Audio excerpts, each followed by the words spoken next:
Hi everyone, this is Brad. Today we're taking a look at Quizizz and we are taking a look at creating flashcards. So this is relatively new. You can see where you can paste in text, a document, topic, or an article, or create from scratch. We're going to go into an article. We're going to select this one right here, and we're just going to go ahead and paste it in. You can see how many flashcards you would like. It's up to you, and then you can change the grade. I'm just going to keep it at 5th grade for right now. Select Generate Flashcards. Then it roughly takes about 20 seconds. Now, it's not a really long article, and we're not creating a ton of flashcards.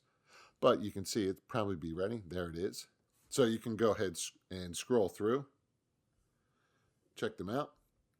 You can hit preview so you can see them. If you'd like to add more, you could certainly do that. What I'm going to do now is go ahead and publish. Let you know how many you've published out of the 20 that you have.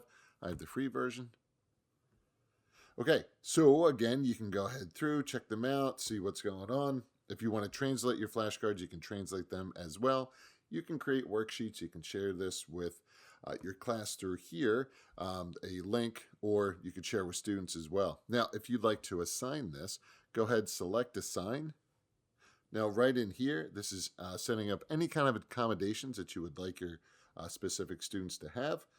And then you can see all the classes that are over here that you would like to set up. So I only have one in here for right now. What I'm going to do is I'm going to go ahead and we're going to skip that for right now.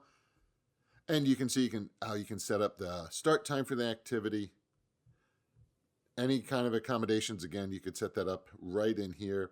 And then go ahead and select your class. So I'm just going to choose this right in here.